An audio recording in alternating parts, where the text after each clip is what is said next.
My mom is the great mother that everyone talks about. She's done everything for my older brother Ethan's studies to make sure he could study well. She created a detailed plan that covered every aspect of his day, from the moment he woke up to the minute he went to bed. She even went as far as to make sure his diet was balanced, not letting him skip anything, even though Ethan had seafood allergies and would throw up. She spent an entire night carefully preparing a dish with intricate carvings in the meat and shrimp paste stuffed inside garlic stalks.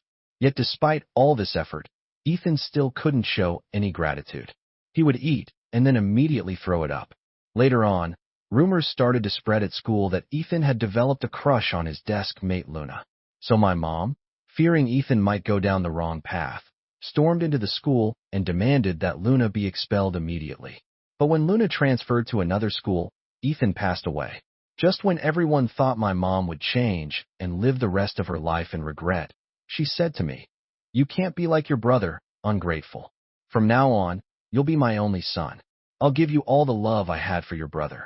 What she didn't know was that I inherited many things from Ethan, like his dreams, his friends, and even his girlfriend Luna. But one thing I didn't inherit was his brains. As the saying, "What goes around comes around," her retribution is me. Chapter 1. When my brother Ethan told Mom, I remember I was still crawling on the floor. By the time I learned to walk, my brother had already finished 3 years of elementary school. When I couldn't even add or subtract within 10, Ethan was already holding conversations in English. He skipped 2 grades. Ethan had 2 good friends, both 4 or 5 years older than him, chosen by my mom when they were in middle school. One was good at science and the other at literature. Every night from 9:30 to 9:45, my mom would make Ethan take turns playing with them.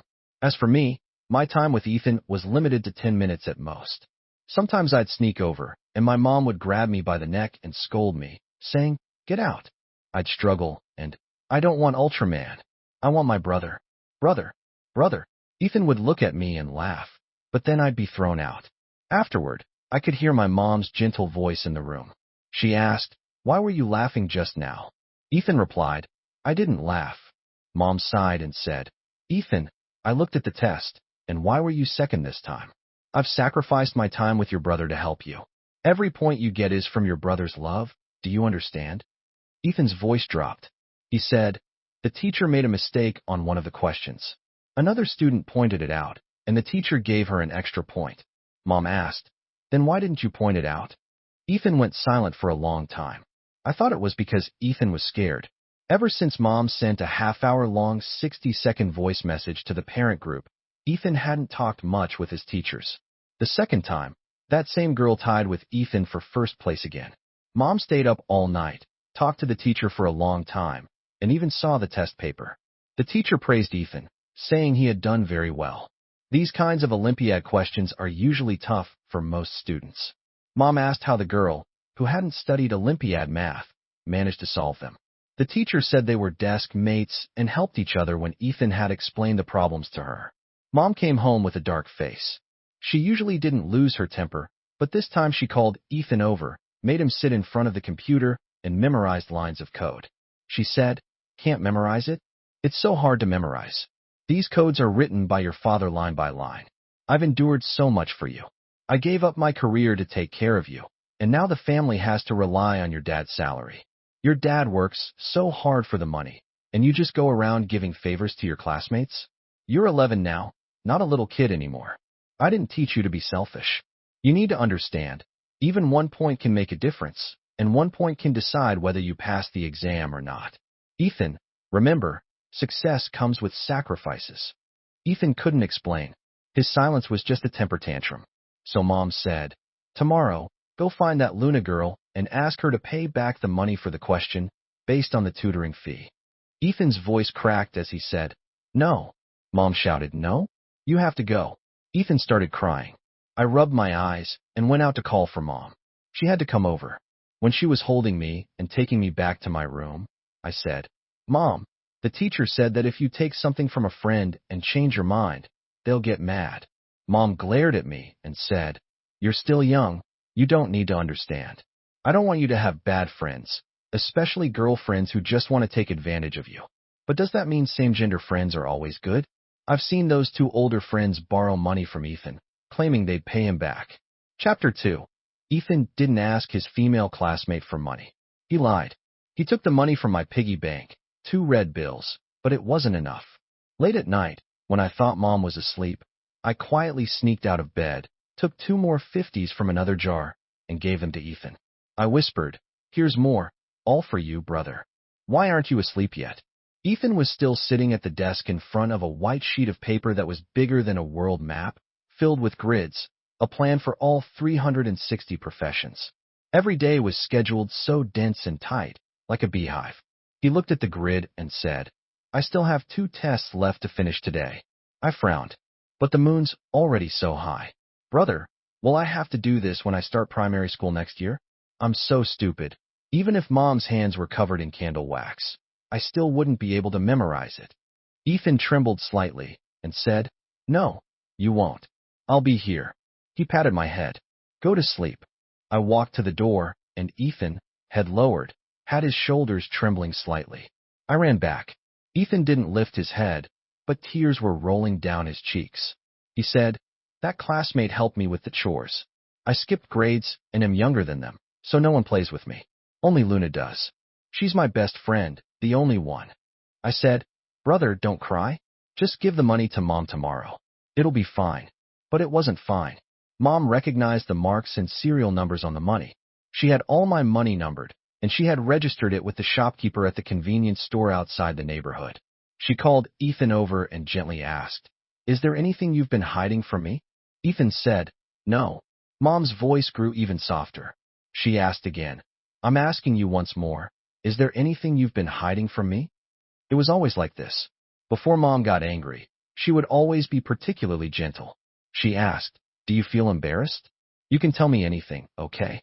Ethan immediately said, "No." Mom asked, "How do you know what I'm asking about?" Ethan was on the verge of tears. Mom said, "What did I teach you? To be open, bold, and confident. If you can't even face something small like this, how will you ever be independent?" She softly said, "Mom will help you get the money back, okay?" Ethan cried out, "No, I won't go." Mom replied, "Don't be scared. We'll go now and talk it out." Ethan stood still, and Mom tugged at him. For the first time, he resisted. He jerked his hand free, and in that moment, his hand hit Mom. Mom covered her arm and quietly watched Ethan for a while, then walked into her room and shut the door. I sighed with relief. "Brother, it's okay. Mom won't go now." Ethan's tears fell. He said, "Luna's dad is a janitor. She only has 2 yuan for breakfast every morning. She doesn't have any money. If we go to ask for the money, she'll get beaten." But Mom didn't care. She didn't care, didn't speak, and didn't eat. She locked herself in her room. I knocked on the door, and Mom said, "Leo, go to sleep. Mom's not feeling well." Ethan knocked on the door, but Mom didn't respond. The next day it was the same. She got up early as usual and made breakfast. Then with a cold face, she shut herself in her room again. At dinner, we thought it might be better. Mom sat at the table. According to the grid plan, there were 4 dishes and a soup. I winked at Ethan while eating. Every time Ethan added another dish to his plate, Mom would move the dish closer to him. I could only pout and stand up to serve myself because Mom kept shifting the plates. When Ethan finished eating, he volunteered to wash the dishes. Mom pushed his hand away coldly and silently walked into the kitchen. She didn't eat a single bite, her face looking pale. I asked her to eat, but Mom just dumped all the food into the trash. "I'm not hungry," she said. On the 3rd day, Ethan couldn't take it anymore. He left in the middle of the night, and after a long time, he came back. He was holding 300 yuan in his hand, wrinkled and crumpled. His lips were bleeding and scabs had formed. He put the money at the door, then suddenly cried out loud. I had never seen Ethan cry so miserably. I cried along with him. But when Mom opened the door, she smiled. She said, "Ethan, primary school friendships are nothing. I don't even remember the names of my elementary school classmates. Our future is as vast as the stars and the sea. Don't be sad. In the future, you'll have many amazing friends." Chapter 3. Ethan got into the best middle school in our city. I went to the nearby elementary school. While I couldn't even distinguish between pinyin and letters, Ethan was already in the 2nd year of middle school. He always had a head start. The mothers in the neighborhood group admired my mom. They'd ask her how she raised such a great son. While peeling and finally chopping the shrimp, Mom would say with a helpless sigh, "Just use love, little by little, to influence him. Ethan doesn't like scallions. When he was little, I tried everything, cooking every dish with scallions in it. If he didn't eat, I wouldn't either. I'd eat along with him." She pointed at me and continued, "Then came this little son. He's picky. He was born weighing only 5 pounds, and from the start, well, a little ordinary. I don't expect much from him in this life. Just let him muddle through." The other mothers would say, "It's still great." Mom showed them the new dish. "And these shrimp, he absolutely won't eat them, so I had to figure out how to hollow out the garlic shoots, then stuff the shrimp meat inside. Once it's cooked, he doesn't even notice the difference." Raising kids, sometimes it really is a battle of wits. The other mothers were impressed again. "No wonder Ethan is so outstanding." Mom replied, "There's nothing I can do.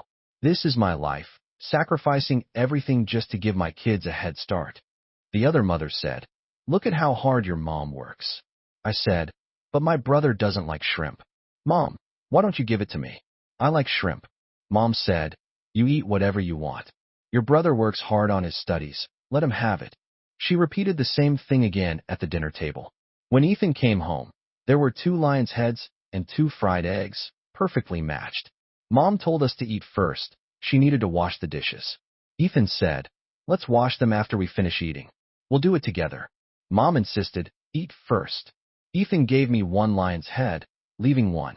Mom said, "These lion's heads are made from the best pork belly, 30 yuan per pound, from the rear legs of a local pig. I chopped it all afternoon. I'm not eating, you have it." Ethan said, "Mom, you eat." Mom shot me a glare. "I'm not hungry. You eat, you're growing." Mom served the garlic chutneys with stir-fried pork to Ethan. I quietly watched. Ethan took the first bite and slightly furrowed his brow, but still swallowed without chewing. Mom added another full serving onto his plate. Ethan, expressionless, kept eating until he finished it all. Mom gave him another look and reached to serve him a third bite. Ethan suddenly picked up his bowl, lowered his head, and shoveled rice into his mouth. Mom didn't move. She just stared at him.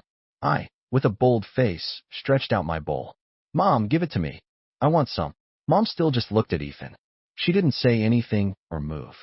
Finally, she called, "Ethan." Ethan kept shoveling rice, his cheeks puffed. She called again, "Ethan, Ethan."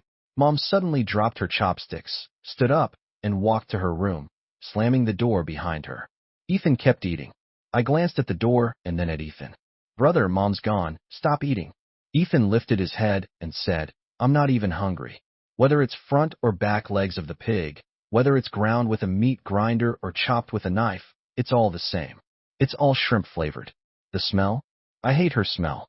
This time, in the silent treatment, Ethan didn't try to coax Mom like he used to. He spent all his days at school, from morning to night. After school, he went straight to his room. Mom stayed in her room for 2 days, and Ethan didn't visit her. Then she got up and started searching inch by inch in his room. Finally, behind the grid planning sheet, she found something different. It was a faint trace of a photo. The photo left only a little flower mark on the paper, barely recognizable. Mom got a magnifying glass and slowly examined the faded remnants of the photo. Once she finished, she called Ethan's homeroom teacher, her tone resolute. Ethan was always obedient before. Suddenly he changed, and now he's hiding a photo. One of those 2-inch photos used for student IDs, probably a short-haired one. It's puberty, right? There's got to be something going on. The homeroom teacher said something on the other end. Mom replied, "Can you please send me a list of the female students in his grade?" Mom had an excellent memory. She remembered everyone around Ethan. She had already carefully screened his friends. In fact, on Ethan's 10th birthday, 2 classmates who brought gifts were blocked by Mom outside the school gate after asking about their grades and family background. Ethan didn't have any friends. When the homeroom teacher refused, she went to the school gate and waited. She said, "Ethan has gotten perfect scores 739 times from elementary school to middle school. According to the plan, he'll be with you until the 3rd year of middle school. I'm here for his sake and also for yours. If he really has mood swings from puberty, it will affect the honor of all of C City. If you don't take responsibility for this, I won't hesitate to transfer him to another school and give this honor to a teacher who truly deserves it." The homeroom teacher refused. Mom dragged me as a cover and sneaked into the school, going directly to the grade director. This time, she got the chance to view the list on the computer. She commented on each name, saying one was too active, another was too hot-tempered, and the few who cared more about their appearance than studying shouldn't sit near Ethan. The grade director's face grew regretful. Mom said, "This middle school hasn't had any students go to Tsinghua or Peking University in 3 years. Are you going to ruin this seedling?" I didn't go directly to the classroom today out of respect for the teachers. I wanted to communicate with you first. I'm not afraid of trouble. When she saw the neighboring class list, she spotted a familiar name. Luna. She then said, "Why didn't you tell me? They're in neighboring classes. One is in the first row of class 1, and the other is in the last row of class 2. The grade director asked what she meant. Mom said, "I sent you and all the teachers an analysis and guidelines for Ethan's characteristics, personality, and study habits at the beginning of the semester. It's a 27-page report. Didn't you read it?" The grade director looked awkwardly at me, who was squatting on the floor playing with cards. Mom began reading the analysis she had written for Ethan, one point after another. The grade director's face grew more complex. Curious students started to gather outside. Some heard Luna's name and rushed to spread the news. In the noise, Ethan came into the cafeteria. Mom, still speaking in a calm and gentle tone, said, "Ethan is a genius I've raised for 14 years. I won't allow any little slut to ruin him." She was truly well-educated and well-mannered, even cursing so calmly. Mom turned to give her final verdict. Luna must transfer schools. Chapter 4. The grade director couldn't help but laugh in anger. Ethan, who was 6 years older than me and almost 13, was now as tall as Mom. He reached for Mom's hand, but she slapped it away. He stubbornly tried again, but Mom coldly sneered, turning to look at the girl by the door. She said, "Luna, right?" Luna was as thin as a reed. Her skin wasn't very fair, but her facial features were delicate and pretty. I had seen this sister before a couple of times. I noticed Ethan would intentionally tie his shoelaces and walk behind her on the way to school. Mom said, "Luna, I've taught my son for 13 years, and I'm no match for your little face, which you've been watching for only 3 days. What's going on? You used to cling to him to learn math competitions when you were younger, and now you're at the same school trying to seduce him? I don't understand. If you like him, what good will it do you to make my son like you?" Luna's face turned bright red, and she shouted, "I didn't." Mom said, "Didn't? It's easy to prove. Just pull up the hallway and gate surveillance footage from this semester. If you haven't spoken to him, I'll believe you." She stared directly into Luna's eyes, her gaze sharp and alert like a lioness. She asked, "Do you dare? If you've spoken to him, you'll transfer schools." Luna's eyes turned red, and she whispered, "Ma'am." Mom smiled. "Calling me ma'am won't help." Ethan called out, "Mom. Mom." Mom said, "I knew it. Once men have money, they change.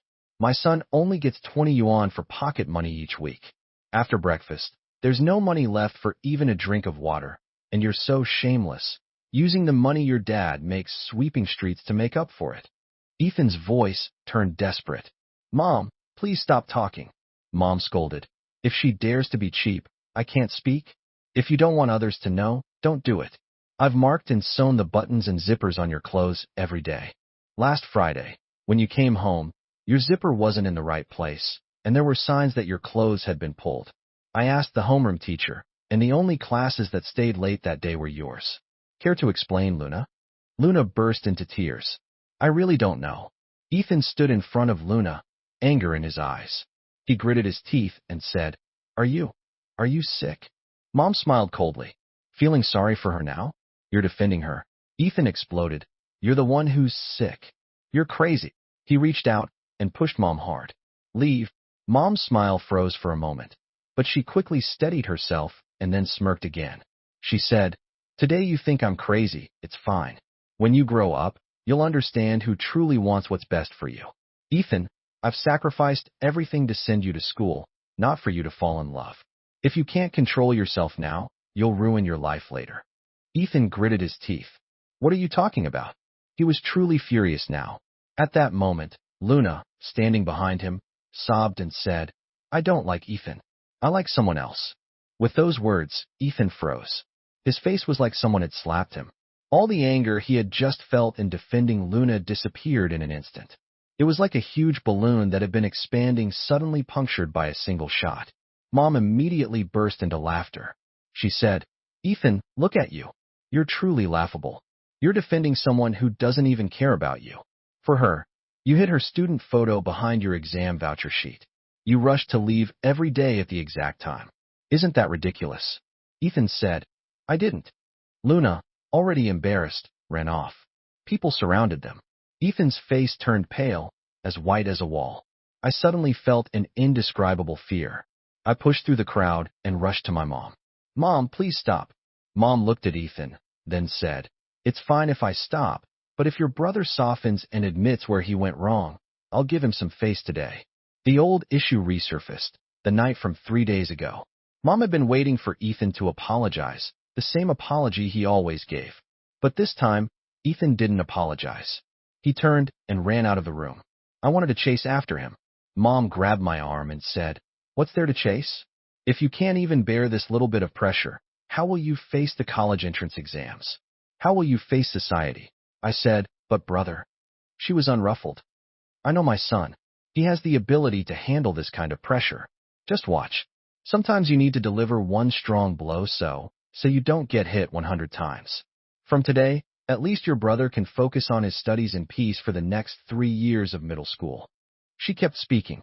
Suddenly, there was a loud bang from outside, followed by a scream. Ethan jumped off the building. He didn't jump. He fell head first, as though he had no intention of surviving. Mom's hand went stiff in mine.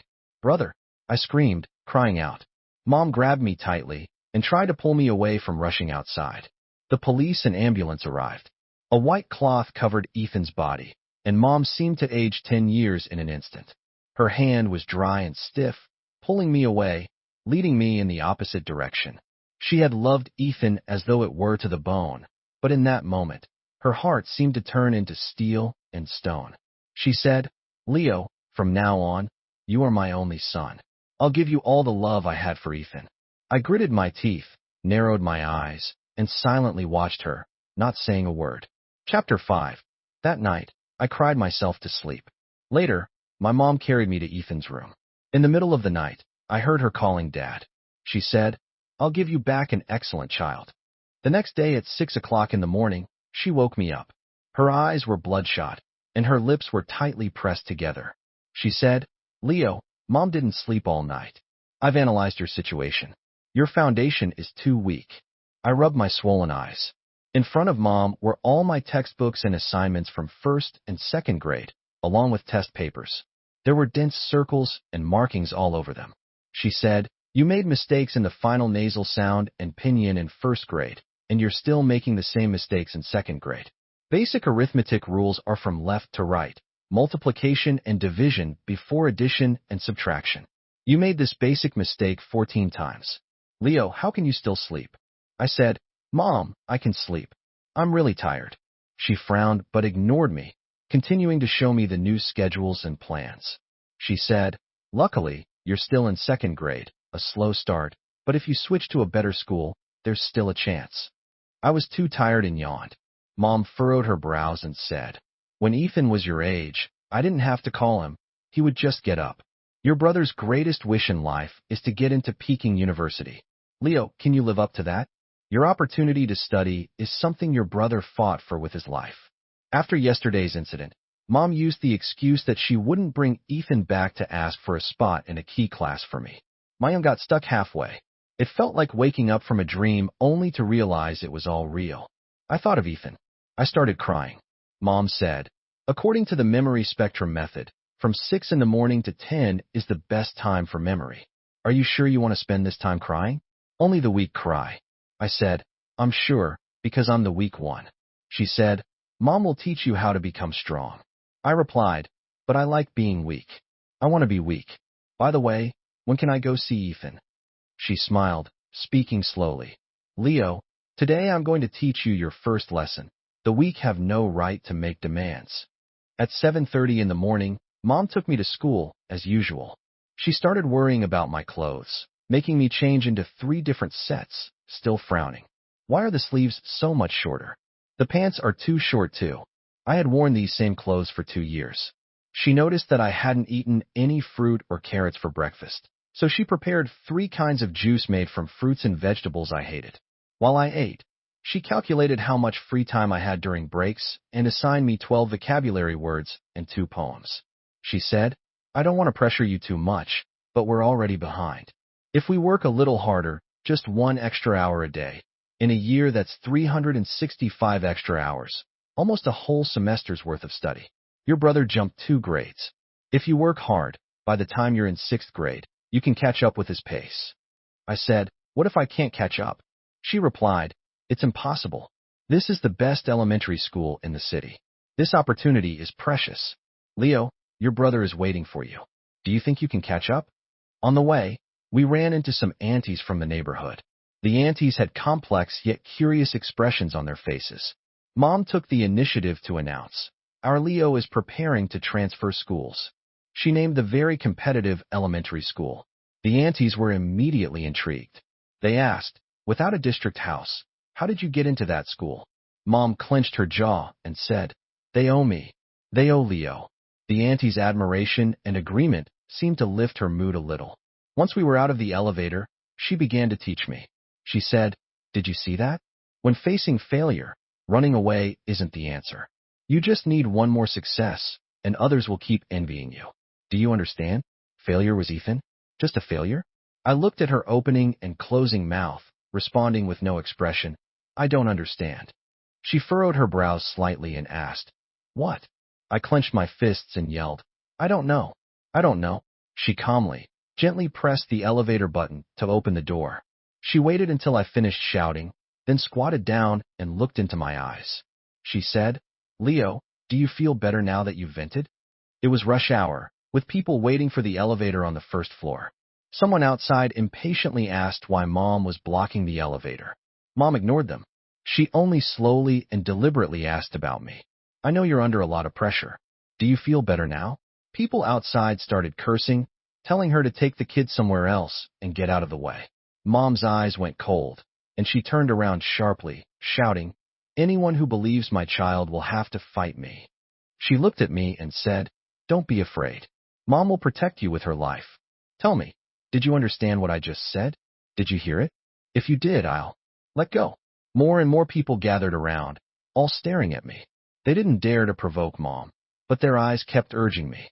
All I had to do was say, "I understand," and it would be over. But suddenly, I laughed. I continued, "I don't understand." Mom's face shifted slightly. Finally, a middle school student in a hurry pushed past Mom to get inside, shoving her out of the way. Once we were out of the neighborhood gate, Mom took deep breaths, controlling her emotions. She adjusted her expression and calmly looked at me. She said, "Leo, you just wasted the first fragment of time today. Tonight, you'll have to delay your bedtime by 10 minutes. I smiled and replied, "Okay." Chapter 6. I transferred into Class 2, Grade 2. During break, my desk mate, a girl, asked if I was Ethan's younger brother, the one who jumped off a building. A few other classmates turned and smiled at me. I've always been able to sense the slightest malice in others' words. They smiled at me, so I smiled back slowly. Then my desk mate laughed loudly and said, "Hey, your brother jumped off a building. You're not going to do that too, are you?" I laughed even more cheerfully and teased, "Ha ha ha. Who knows? Maybe I'll jump with you." Her friends widened their eyes and started cursing at me, threatening to give me a lesson. This was nothing. This level of arguing, I dealt with worse in kindergarten. There were even fights back then. Mom didn't care much about me. I always had to handle things on my own. I still remember when I first started school. One day after a fight with my desk mate, I went home. Mom was talking to Ethan, saying if he got into that key high school, she'd take him and me on a trip. I'd been bitten on my arm and was bleeding, wanting to report it, but I was too eager to go on the trip with Ethan, so I kept quiet. The next day, my desk mate taunted me again, saying her aunt was a teacher at the school and no one dared to do anything. What's so special about a school teacher? I rolled up my sleeves, took a red marker, and circled the big tooth mark on my arm, holding it up as I ran to PE class. The principal stopped me and asked what was wrong. I immediately showed him the mark and wailed like a pig being slaughtered. The principal wiped my tears, but it seemed like it would never end. After rejecting all attempts at mediation, he finally had her aunt make her apologize to me in front of the whole class. After that, no one in class dared to mess with me. I went home excited to tell Ethan about the fight I won, but Ethan hung his head and said there was no more travel plan. Mom had torn up his passport and signed him up for 3 summer remedial classes because he lost 3 points in his Chinese composition. In familiar arguments, that girl cried after I yelled at her, and she actually called for some bodyguards to fight me. I grabbed the strongest one and punched him a few times, then slapped that girl in a series of rapid hits. Once I'd had enough, I waited for them to fight back. I waited until the teacher came and hurriedly pulled them apart. It seemed like I was born with a kind of malice and coldness. I was different from Ethan. I couldn't understand the burden of love that Mom felt. I just found it strange. I didn't really understand pain either. All I knew was that from now on, no one in class would laugh at Ethan or bully me again. Before the bell rang for dismissal, Mom was called in for a parent meeting. This time, she arrived quickly. After the other parent apologized, Mom, upon learning that they worked at the Education Bureau, immediately forgave her. She even told the teacher to keep me and that girl as desk mates. She said, "Leo, you have to get along well with your classmates. You can't just retreat when you face setbacks. You can't be like." She paused. I smiled. She was going to say, "You can't be like your brother, right?" The teacher fell silent. Only that girl looked at me terrified and screamed loudly. Chapter 7. The study plan for the first day was a complete disaster. When I got home, Mom didn't ask about what happened today. She only asked how much of the study work I had completed. She said, "Finish today's tasks today." Then she took out my homework and circled the classes I missed, those things I couldn't finish even if I stayed up all night, and I didn't want to do them at all. My nosebleed had stopped, and the scar on my face had scabbed over. Mom looked at me and said, "Your eyes are fine, and your hands are okay. Get to work." I pressed my pen and started drawing circles on the paper. Mom made some soup and set the alarm for every 10 minutes. When I tried to sleep, she woke me up. I said I had a stomachache and went to the bathroom. I locked the door behind me. I just slept in there. 10 minutes later, Mom called, but I didn't answer. She started knocking on the door, then she began pounding on it. Next, she started banging the door, but the door was sturdy. Finally, there was silence outside. Just as I was about to fall back asleep, there were a few loud bangs followed by the sound of something being chopped with a knife. The door opened. Mom was holding a kitchen knife, and she kicked the lock aside. "Leo, get up." I got up, and she stood there holding the knife, looking at me for a moment. Suddenly, she walked to my room and began chopping the locks on both my room and Ethan's room. Mom's madness was calm in its own way. She said, "In the past, I neglected you and didn't teach you what's right or wrong. I won't be angry with you today. From now on, I'll explain it all to you slowly." I looked at her, really not angry. I walked over directly and smashed the glass in the kitchen with a stick. The pieces crashed to the balcony. The whole neighborhood was startled. I received the harshest beating. My backside turned purple, my feet swelled. This was where Mom's bottom line was. After she finished hitting me, panting, she adjusted her clothes and said, "I don't regret hitting you today." I didn't regret it either. I knew that if I finished my homework today, I would just have more homework tomorrow. After today's beating, at least I could rest for 2 hours. Mom was right. I was really like her. She had planning skills, and so did I. She had malice, and so did I. It took me a whole semester to make her realize that there was no hope for my grades. The things the teacher taught, I always got wrong. The mistakes I made last time would be corrected the next time, only to be wrong again after that. In an ordinary school, I was ranked around 30th. In a top school, it was still around 30th. At home, the study plans were revised dozens of times. After the summer break, during the new semester, I failed my English exam. Mom was furious. She refused to go to the parent-teacher meeting. That night at 1 a.m., she woke me up and said, "How can you sleep like this? Your brother gave his life to give you this chance, and your grades are a mess. How can you sleep?" She took a deep breath. She said, "Come on, let's go over the wrong questions one by one." I looked at her and waited for her to explain. After she finished, she asked if I understood. I said no. She explained again. I said, "Still don't understand." On the third try, she suddenly lost her temper and slapped me. She gritted her teeth and said, "Is this on purpose? Are you doing this on purpose?" I said, "No, I just don't understand. The calm expression in the mirror mirrored the curve of her face from before. She became enraged again, like a storm. Slaps rained down. I ran. She locked the door behind me, and when I tried to push her, she slammed me down on the couch, pressing a cushion against my nose. She yelled, "How can you be so stupid, so useless?" I felt like I was suffocating, and my lungs were about to burst. Just when I was about to lose consciousness, fresh air rushed back in. Mom started crying again, sad and heartbroken. She said, "I just want you to do well in school. I sacrificed my job, my body, and even the times I see your dad. Have you forgotten that I love you so much? What did I do wrong giving birth to you, this curse? What do you want? And I haven't given it to you. I let you balance work and rest, and you already have so much less homework than your brother. What more do you want? You want a puppy? I told you if you get first place, I'll get you one, whatever breed you want."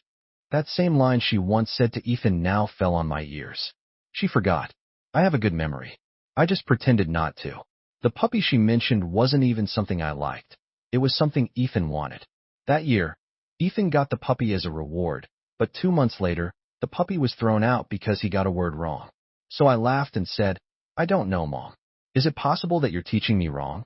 Same class, same me, but when other students explain it to me, I understand, but when you explain it to me, I just don't get it. Could it be that your method is wrong, Mom?" A slap. I continued talking incessantly, "But I just don't understand what you're saying, Mom. How about you explain it again?" She suddenly stood up. "You useless thing. You just refuse to learn. Advanced Montessori education isn't suitable for you. You're better off with this." She grabbed a clothes hanger.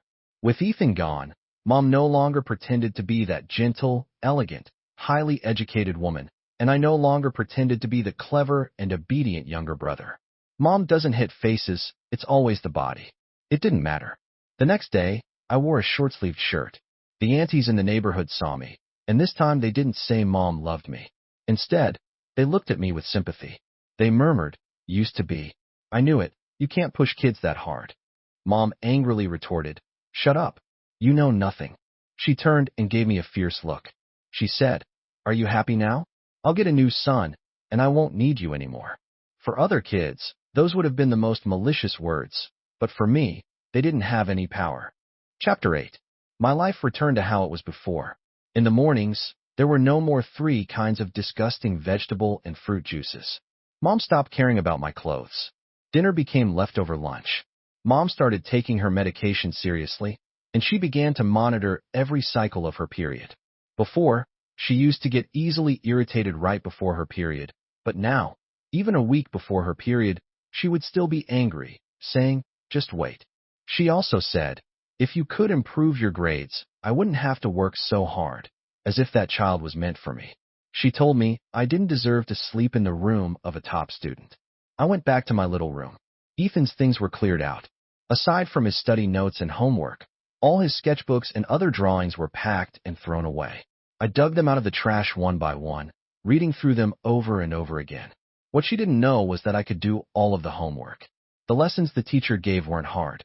Ethan's notes had everything I needed to learn, with explanations and annotations.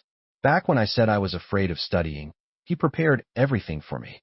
I also inherited everything from Ethan, including his friends who always asked him for money. Every month I had to give them money, just like Ethan did, but I could give more because I kept the money I would have spent on breakfast. By the 7th month, Mom was 5 months pregnant. I had lost weight and weighed only 60 kilograms. I had saved up 600 yuan, and those 2 friends of Ethan had turned 18. When I gave them the money, the 600 yuan accidentally showed, and they grabbed it all at once. As I walked out of the alley without surveillance, I messed up my hair and cried as I walked. Luna ran into me and asked what happened. I pointed to the alley and cried. The 2 guys happened to come out, and seeing Luna, they smirked and asked her if she wanted to join them for a drink at a nightclub. Luna grabbed me and ran. She called the police for me. Chapter 9. I was of age, and the money was there. Both of them were locked up. The other parents caused a scene at our house. Mom didn't believe it, saying, "How could this be? Their grades were so good in elementary school, and they did well in middle school too." The police officer frowned and said, "Grades don't determine character, don't you know? They've been extorting your son." Mom asked, "How could that be? Why didn't you tell me?" Would it have made a difference? When Ethan told you for the first time, you didn't care at all. Back then, Mom had said not to be too petty. A few yuan for friends to have a drink was just normal socializing. She said Ethan was too stingy, which was why he didn't have any friends.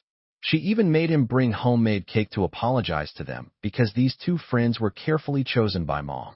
They came from good families and had high status in the neighborhood. Mom said, I thought. She paused for a moment. I smiled and said, Ethan's art books are filled with these experiences, over 20 of them, all stacked in the box by the door. Mom, you look at homework every day, didn't you see them? Oh, I forgot, you don't look at those worthless art assignments. Those two guys never imagined things would get this serious. More things came to light. Ethan had been bullied for a long time. There was that one time when his collar was torn, and Mom said it was a problem with Luna. But it had actually been because Ethan had let Luna go first and was then robbed by these two. Mom stood there listening. Halfway, her lips trembled as she asked, how could that be? Ethan never said anything. I looked at Mom. If only she had shown the slightest bit of regret. If only she had felt some compassion for Ethan. I said, Mom, do you remember the photo on the back of the study schedule? Mom turned to look at me. I said, that photo wasn't Luna's, it was yours. Mom, we had promised to travel together, but Mom tore up the passport. Ethan had painstakingly pieced together the broken photo. I continued. Ethan said that your wish for the new year was to travel together. That's why he made that wish. His Chinese composition lost 3 points because the topic was my hometown, but all Ethan knew were the neighborhood, school, and tutoring center. He could only write about the park next to the neighborhood. She mumbled, unwilling to believe it. She said, so he's resentful of me? I sighed and said, no, he never was. Mom said, no, he's resentful. He's definitely resentful. I frowned and said, no, he wasn't. Over 20 art albums, one per year. Mom's back in the kitchen, Mom writing plans, Mom being happy, elevated. If Ethan hadn't had so much love, how could he have endured so much submissiveness? The police officer couldn't help but say, you parents can't only care about your child's grades. Mom suddenly exploded. Is this my fault? Coward. Really a coward. How did I end up with such a cowardly son?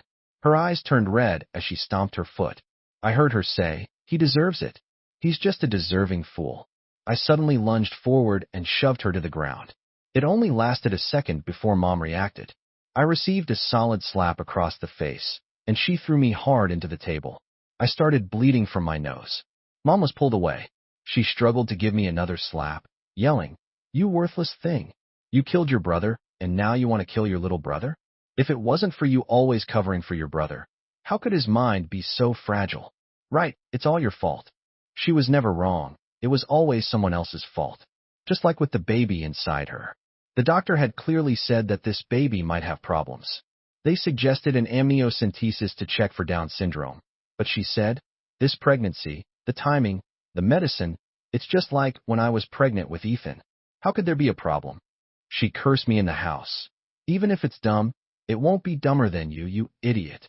All her love was built on grades and face.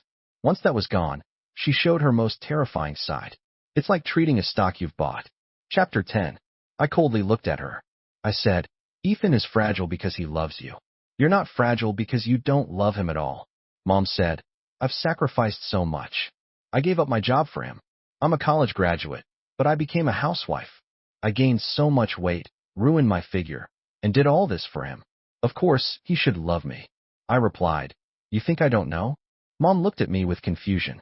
I continued, you didn't quit your job. You never even had a job.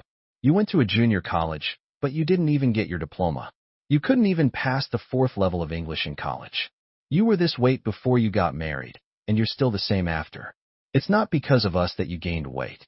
And everyone in the neighborhood knows that when you lecture people on parenting, they know you just read about it online. They all laugh at you. Mom lunged at me, trying to hit me.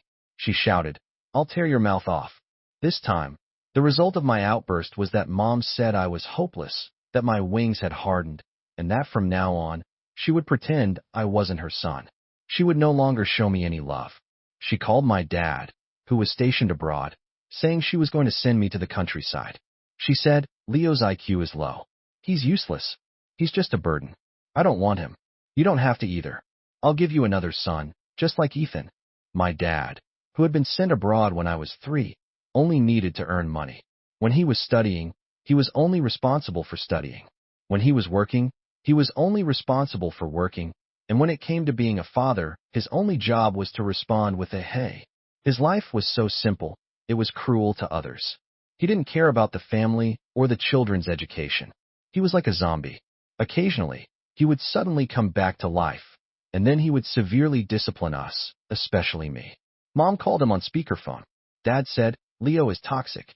He's only close to his brother, doesn't care about anyone else. It's like he has no heart. If you have another child, it's better if it's a son. Mom proudly replied. It's most likely going to be a son. I've looked at the pregnancy chart. After she finished speaking, she turned to look at me, sneering, not only do I think you're a waste, but even your dad says you're no good. He has no feelings for you. I thought, feelings? They need to be cultivated. They're not just some gift from blood relations. Chapter 11. I finished elementary school in the countryside. My grandparents didn't understand or care about me. I skipped 2 grades, and they were only responsible for signing papers. When I started middle school, Mom gave birth to a daughter. The new daughter was beautiful, with wide-set eyes and large pupils. When the new daughter was 1 year old, Mom came to visit me. I was running around like crazy at school. At the month's exam, I was second to last in the class.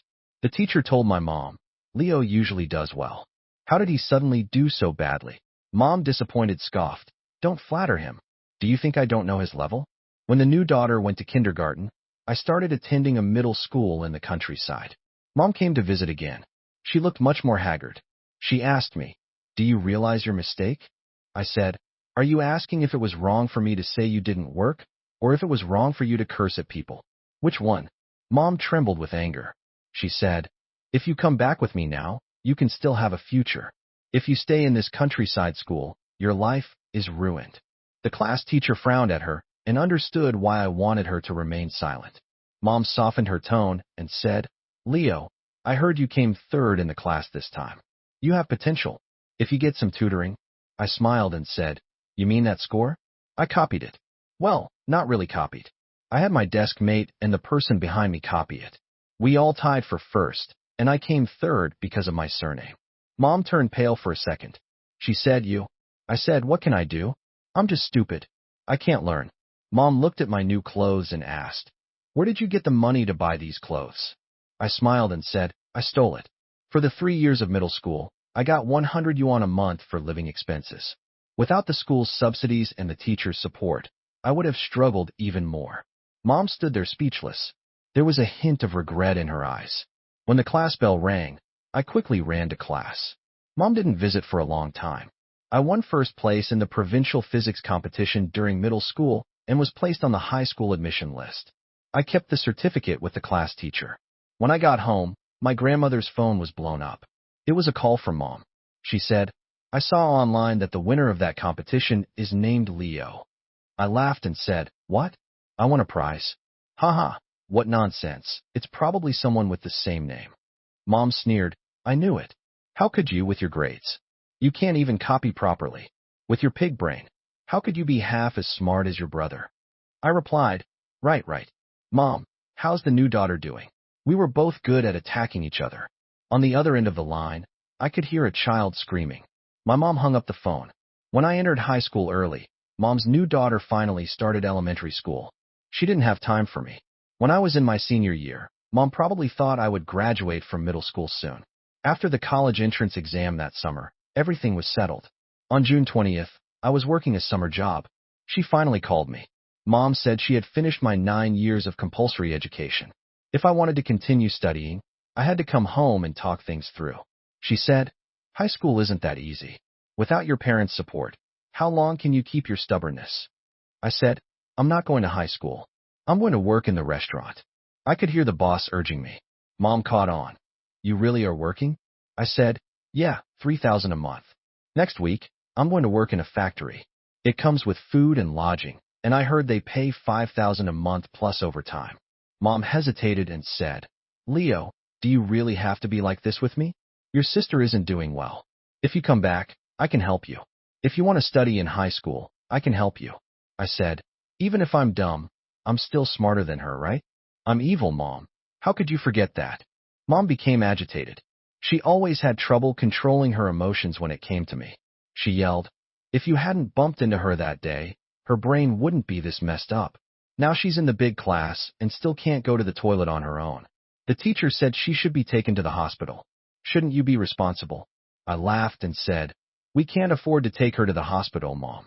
She ground her teeth and said, "Hospital? I know my child better than anyone. She's just a little slow to mature. How could there be a problem? You're the older brother. You need to take responsibility. Didn't your brother take care of you when you were younger? Didn't you learn anything from him?" I replied, "Why should I take responsibility for something that was a product of your happiness?" Mom paused and said, "Why are you so evil?" I laughed and said, "Thanks to how well you raised me, Mom. I'm going to work. You think I'm the most useless temporary worker?" As long as I didn't go crazy, it turned out I was the only sane one. I hung up the phone. Chapter 12.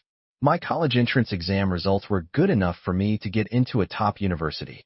I chose a school in a special economic zone and was awarded a full scholarship. The day I received my acceptance letter, the whole town schools were abuzz. My name was listed on the honor roll in elementary and middle school. I had skipped 2 grades. I ranked 27th in the province and 1st in the county. After sharing the news of my new high school, I returned to my middle school. A class teacher excitedly clapped for me, and I walked up to hug her. The teachers had prepared many gifts for me. Supportive businesses gave me rewards, and I bowed, thanking them one by one. The warmth was unfamiliar yet sincere, a long-lost familiar feeling. It was like the candies my brother had left me when we were kids, the finger that had woken me up at midnight to brush my teeth. My brother said, "It'll get better, Leo. It will get better and better. Just hang in there. Elementary school will pass. Just hang in there. Middle school will pass. No, my dear brother, things will get better, but they must be far away from getting worse. Look at that. True love never comes with expectations or demands for reciprocal returns." Amid the beaming smiles and blessings, there was no need for pretense. The tears fell by themselves. I held my brother's last drawing book in my arms, the graduation plan written, and it was being realized one by one. When I got on the bus, my parents finally arrived.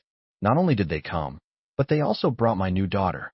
The new daughter, wearing a pretty dress with wide eyes, immediately started calling out when she got off the bus. Dad scolded Grandpa and Grandma for not telling him about something so big. Grandpa and Grandma said, "We old folks don't understand. We just knew he passed the exam.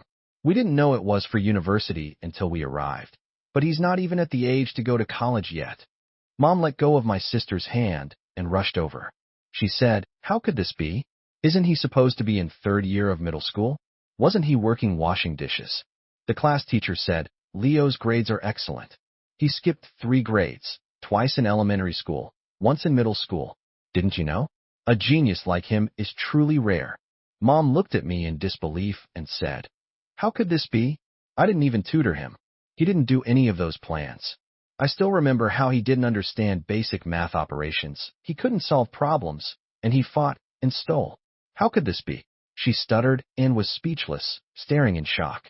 The class teacher stepped forward and said, "You've got it wrong. Leo is a model student, always an outstanding student, an academic role model. If you'd asked the teachers, you would know he's always done well." Mom muttered, "No way. How could this be? He must have cheated. You should check the surveillance cameras. He must have copied." The class teacher sighed and said, "How could that be? He won 1st place in the provincial physics competition, 2nd place in the biology competition, and 1st place in the English competition." Dad's mouth dropped open. He said, "This is that useless son you told me about? You said he was useless, and this daughter of yours is a genius?" He looked at my new daughter with disgust and said, "You lied to me, throwing my son to the countryside and missed the best time to bond with him. What will you do to make up for that? My one family is relying on him to carry on the bloodline. Do you understand?" I frowned and said, "We didn't have any bond anyway." He said, "I'm your father." He brought out the father card. I asked, "Is that so?" He said, "We've given you living expenses." I said, "I remember. I'll pay it back later. With the current bank interest rates, I'll also pay for your pension as required by the court." Mom said, "You've become so successful. Can you really do it without us? If it weren't for me, I..." She trailed off. The gym teacher, whose voice was loud, interrupted. He said, "Is this how you two act as parents? He's so young, and you just throw him out to fend for himself. You don't even know what grade he's in, and his living expenses weren't even enough for food. Leo, poor guy had to endure all that with you. What's this about plans, talking about responsibility in the class group? Stop trying to motivate him. First motivate yourselves. One's a failure, the other's wandering through life, and you still demand so much from your child. And now that he's still in school, you're asking for money." Huh. He gave them a good scolding. My dad didn't dare to step forward after seeing the gym teacher's build. Mom's eyes showed deep regret. She said, "Leo, I didn't know. All these years I've been thinking about you. It's all because of this sister of yours that I couldn't leave. Maybe we should send her to the countryside and have you come back with Dad and me." I looked at her, but didn't say anything. My sister understood and immediately bit into her hand, shouting, "Bad Dad. Throw me away. Hit me. Hit me." She was so strong that Mom's face turned red. Tears streamed down her face, and she said, "Leo, look at Mom. Help me, please." Chapter 13. I smiled as I walked out. The car waiting outside had arrived. I was going to the next event to share my story. Then I would go to the place my brother once spoke about, to see it for myself in his stead. I hugged my notebook and walked step by step towards the door. If they had looked, if they really cared, if they had ever loved that child, they would have recognized their son's handwriting on it. They would have remembered the promises they failed to keep. But they didn't. The crowd clearly divided. I took one last look at them, my mom tightly gripped by the new daughter, three of them arguing and entangled like an unsolvable DNA helix. Pain, sharp and explosive, yet unable to break free. In the instant the car door closed, I placed my brother's notebook into my backpack and took out my own. I noted down the 2 donations I had just received and the set of paintbrushes from my junior, Anna. The flower scarf my grandma wanted. All those little, beautiful things. They were taught to me by my brother, and I recorded them one by one. On some day in the future, when we meet again, it will be like the paintbrush in my hand at that very moment. A reunion that transcends time, layer by layer becoming the base color of my life. I will shine as brightly as I want to.